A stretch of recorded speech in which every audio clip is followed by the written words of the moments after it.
اب آپ اپنی ذمہ داری ادا نہیں کرتے. جب چھوٹے تربیت کے دور میں بچہ ہوتا ہے ماں باپ خاموش ہو جاتے ہیں. اور جی کوئی نہیں، بچہ ہے، چھوٹا ہے. بچہ برا کام کرے تو ہم اس کو بچہ کہہ کے چپ ہو جا، بچہ ہے جی کیا کر سکتے ہیں، بچہ ہے. بچوں کا کام ہی یہ ہو. اور جب یہ جوان ہو جائے اب وہ بات نہ مانے، اب کہتے ہیں جی اولاد جوان ہو گئی، بات نہیں مانتی، کیا کر سکتے.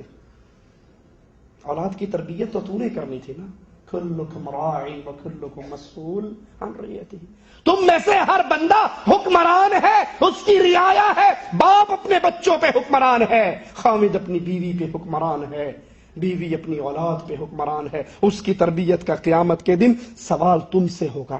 ایک مسلمان ملک میں ایک مسلمان دکاندار ویلنٹائن ڈے کو 14 فروری کو 2 خوبصورت خرگوش لے کر آیا جن کی آنکھیں سرخ رنگ کی تھی، تاکہ اس کو خریدنے والے کسی کو اپنے عاشق اور معشوق کو یہ ہدیہ دے، ویلنٹائنی بن جانے کی دعوت دے، کفار کے اس بد تہوار میں شرکت کی دعوت دے. اور یاد کر لیجئے اس مسئلے کو، اگر 14 فروری کے دن، ویلنٹائن ڈے کے دن، ویلنٹائن ڈے ہو یا کرسمس ڈے ہو یا بسنت ہو یا دیوالی ہو، کفار کی کسی بھی عید کے دن اگر کوئی کسی مسلمان کو مبارکباد کہے تو اس کی مبارکباد قبول نہیں کی جا سکتی، اس کو اس کا جواب نہیں دیا جا سکتا، بلکہ اس کو روک دینا چاہیے. اسی لیے ابن قیم رحمہ اللہ فرماتے ہیں کفار کے خصوصی شعار جو صرف ان کے ساتھ خاص ہیں، ان کی مبارکباد متفقہ طور پہ مبارکباد دینا حرام ہے.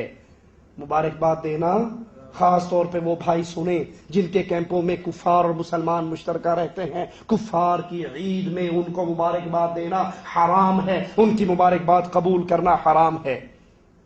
ان کی تہوار کے دن ہو، ان کے روزے کے دن ہو، ان کو کہیں آپ کی عید ہے، آپ کو عید مبارک، دیوالی ہے دیوالی مبارک، بسنت ہے بسنت مبارک، کرسمس ڈے ہے تو کرسمس ڈے مبارک. اس طرح کے الفاظ آپ کفار کو نہیں کہہ سکتے، بلکہ یہ جرم، یہ ان کی تہوار میں، ان کی خوشیوں میں، ان کی عیدوں میں مبارکباد دینا یہ اللہ کے نزدیک شراب نوشی سے زیادہ بڑا گناہ ہے، زنا سے زیادہ بڑا گناہ ہے، قتل سے زیادہ بڑا گناہ ہے. کیونکہ یہ انسان کو بدعات اور کفر کے میدان کی طرف گھسیٹنے والے اعمال ہیں. اللہ ہمیں محمد کریم صلی اللہ علیہ وسلم کے سچے اور سچے دین پہ عمل کی توفیق عطا فرمائے.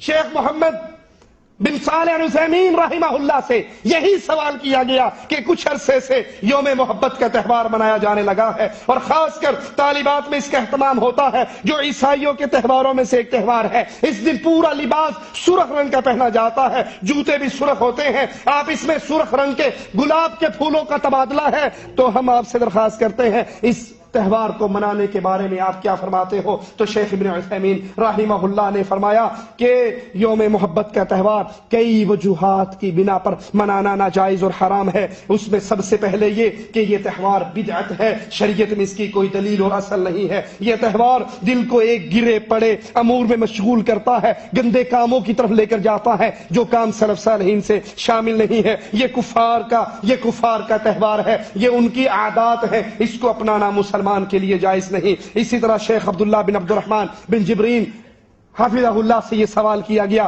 تو انہوں نے کہا کہ اس میں کفار کی مشابہت ہے، ان کی تعظیم کرنے والی اشیاء کی تقلید ہے، اور ان کے تہواروں اور ان کی عیدوں میں ان سے مشابہت کی جاتی ہے. اور رسول اللہ صلی اللہ علیہ وسلم نے فرمایا من تشبہ بقوم فہو منہم، جو جس قوم سے مشابہت کرتا ہے وہ انہی میں سے اٹھایا جاتا ہے. اس میں بے بنا فساد ہے، بے بنا برائییں ہیں، اس میں بدکاری کی دعوت ہے، اس میں زنا کی دعوت ہے، اس میں بے راہ روی جنسی امور کی دعوت ہے. مسلمان کے لیے جائز نہیں ہے کہ وہ ان معاملات میں شامل ہو، اس طرح کے تحفے تحائف دے، اس طرح کی تہواروں میں مبارکباد دے. اسی طرح یہی سوال لجنہ دائمہ سے پوچھا گیا، انہوں نے جواب دیتے ہوئے کہا کہ مسلمان پر اس تہوار یا اس طرح کے کسی اور تہوار میں شامل ہونا یا اس تہوار میں مدد کرنا حرام ہے، مسلمان کے لیے جائز نہیں ہے. تعاون کا کوئی بھی طریقہ ہو، وہ خرید و فروخت کا طریقہ ہو، وہ اس دن پھول پرووائڈ کیے جائیں، وہ اس دن خط و کتابت کے ذریعے کارڈ بھیجے جائیں، مسلمان کے لیے کسی صورت میں جائز نہیں. کیوں جائز نہیں؟ کیونکہ مالک عز و جل کا حکم ہے تعاونوا علی البر والتقوى ولا تعاونوا على الاثم والعدوان، مدد کرو ایک دوسرے کی نیکی اور بھلائی کے کاموں میں، برائی اور گناہ کے کاموں میں کسی کی کوئی مدد نہ کرو۔ مسلمان کو چاہیے وہ اسلام سے رہنمائی لے، اللہ اور اس کے رسول صلی اللہ علیہ وسلم کے احکامات سے رہنمائی لے، اور کفار کے ساتھ ان کے ان امور میں شریک نہ ہو۔ اور پھر ہر مسلمان کی ذمہ داری ہے، وہ مسلمان جب بھی خلاف اسلام کوئی عمل ہوتا ہوا دیکھے اس کو اپنے ہاتھ سے روکے، اپنی زبان سے روکے۔ تیسرا درجہ، ہاتھ سے بھی نہیں روک سکتا، زبان سے بھی نہیں روک سکتا، اپنے دل میں برا جانے۔ اب یہ دل میں برا جاننے والا کون ہے؟ ذالک اضعف الایمان، یہ سب سے کم درجے کا مسلمان ہے۔ اگر کوئی ان کافروں کے تہواروں پر اپنے دل میں بھی نہیں کڑتا، دل میں اس کو برا نہیں جانتا، تو آخری درجہ بھی ایمان کا اس کے دل سے نکل گیا۔ اور آخری درجے کا حکم کیا ہے کہ آخری درجے کا ایمان کا مطلب یہ ہے کہ پھر آپ ان کے تہواروں میں شامل نہ ہو، دل سے نفرت کریں اور اس مجلس سے اٹھ کے چلے جائیں۔ یہ نہیں 11ویں کی مجلس میں بیٹھے ہو، کھیرے کھا رہے ہو اور دل سے جانتے ہو کہ یار ہے تے حرام، یہ نہیں، اس میں شامل نہیں ہونا۔